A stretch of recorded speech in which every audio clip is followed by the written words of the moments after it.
തിരൂരിൽ മംഗലത്ത് ഉണ്ടായ സംഭവവുമായി പോപ്പുലർ ഫ്രണ്ട് ഓഫ് ഇന്ത്യക്ക് യാതൊരു വിധത്തിലുള്ള ബന്ധവും ഇല്ല. അവിടെ നടന്നത് പഞ്ചായത്ത്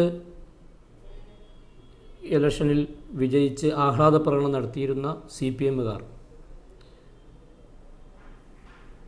ലത്തീഫ് എന്ന് പറയുന്ന ഒരാളെ ആക്രമിക്കുകയും അദ്ദേഹത്തെ ഓട്ടോ ഇടിച്ചു വീഴ്ത്തി മാരകമായി പരിക്കേൽപ്പിക്കുകയും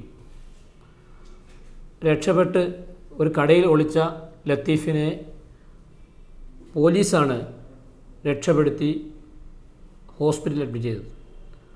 ലത്തീഫ് ഇപ്പോഴും കോഴിക്കോട് ഹോസ്പിറ്റലിൽ അഡ്മിറ്റാണ്, മെഡിക്കൽ കോളേജ് ഹോസ്പിറ്റലിൽ അഡ്മിറ്റാണ്.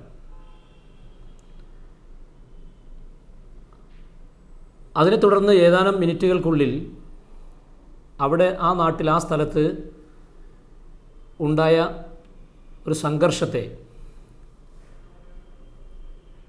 ആ സംഘർഷത്തിലൂടെ CPMകാർക്ക് പരിക്കേൽക്കാനിടയായതിനെ പോപ്പുലർ ഫ്രണ്ടുമായി ബന്ധപ്പെടുത്തി പറയുന്നത് ഒരിക്കലും ശരിയല്ല, അത് സത്യമായ വിവരമല്ല.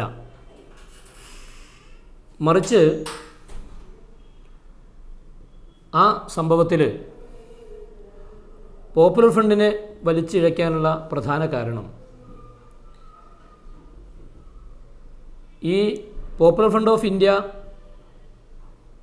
സപ്പോർട്ട് ചെയ്യുന്ന social democratic party of India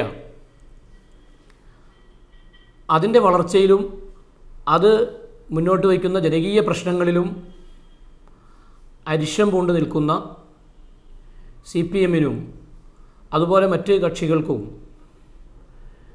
ഇവിടെ ജനങ്ങളെ കബളിപ്പിക്കണമെങ്കിൽ ഇത്തരം കുപ്രചരണങ്ങൾ പ്രചരിപ്പിച്ചേ മതിയാവൂ എന്നതുകൊണ്ടാണ് ഇങ്ങനെ ഒരു ആരോപണം ഇവിടെ ഉന്നയിക്കപ്പെട്ടിട്ടുള്ളത്.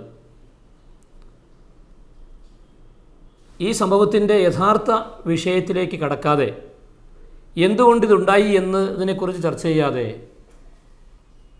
ഇപ്പോൾ ദൃശ്യമാധ്യമങ്ങളിൽ പ്രചരിക്കുന്ന ചിത്രങ്ങൾ കാണിച്ച് പോപ്പുലർ ഫ്രണ്ട് ഓഫ് ഇന്ത്യക്ക് ബന്ധമില്ലാത്ത ഈ സംഭവത്തെ ഉയർത്തിക്കാണിച്ച് പോപ്പുലർ ഫ്രണ്ടിൻ്റെ താലിബാനിസം, തീവ്രവാദം, ഭീകരവാദം എന്ന് പറയുന്നത് വസ്തുതയ്ക്ക് നിരക്കാത്തതാണ്, സത്യസന്ധമല്ലാത്തതാണ്. അത്തരം വാർത്തകൾ ജനങ്ങളുടെ ഇടയിൽ തെറ്റിദ്ധാരണയുണ്ടാക്കുന്നതാണ്. ആ അടിസ്ഥാനരഹിതമായ വാർത്തകൾ പ്രചരിപ്പിക്കുകയും ഇത്തരം ദുരാരോപണങ്ങൾ ഉന്നയിക്കുകയും ചെയ്യുന്നതിൽ നിന്ന് മാധ്യമങ്ങളും ബന്ധപ്പെട്ടവരും വിട്ടുനിൽക്കണമെന്നാണ് ഞങ്ങൾക്ക് അഭ്യർത്ഥിക്കാനുള്ളത്. ഇത്തരം സംഭവങ്ങൾ കേരളത്തിൽ തെരഞ്ഞെടുപ്പുമായി ബന്ധപ്പെട്ട് സംഘർഷങ്ങൾ ധാരാളം ഉണ്ടാവാറുണ്ട്. അത് എന്ന് തെരഞ്ഞെടുപ്പ് തുടങ്ങിയോ അന്നൊക്കെ ഉണ്ടായിട്ടുള്ളതാണ്. അതിൽ ധാരാളം ആളുകൾ കൊല്ലപ്പെട്ടിട്ടുണ്ട്, ധാരാളം ആളുകൾ ആക്രമിക്കപ്പെട്ടിട്ടുണ്ട്, ധാരാളം ആളുകൾക്ക് പരിക്കേൽപ്പിക്കപ്പെട്ടിട്ടുണ്ട്. ഇന്നും അതിൻ്റെ ഇരകൾ കേരളത്തിൽ ധാരാളമായി ജീവിച്ചുകൊണ്ടിരിക്കുന്നു, മരിച്ചുപോയവരുമുണ്ട്. അപ്പോൾ അവിടെയൊന്നും ഇല്ലാത്ത ഒരു വലിയ സംഭവമാക്കി മാറ്റി ഒരു കക്ഷിയല്ലാത്ത പോപ്പുലർ ഫ്രണ്ട് ഓഫ് ഇന്ത്യയെ കക്ഷി ചേർത്തുകൊണ്ട് നടത്തിക്കൊണ്ടിരിക്കുന്ന ഇത്തരം ആരോപണങ്ങൾ അതിന് ന്യായീകരണമില്ല എന്നാണ് ഞങ്ങൾക്ക് പറയാനുള്ളത്.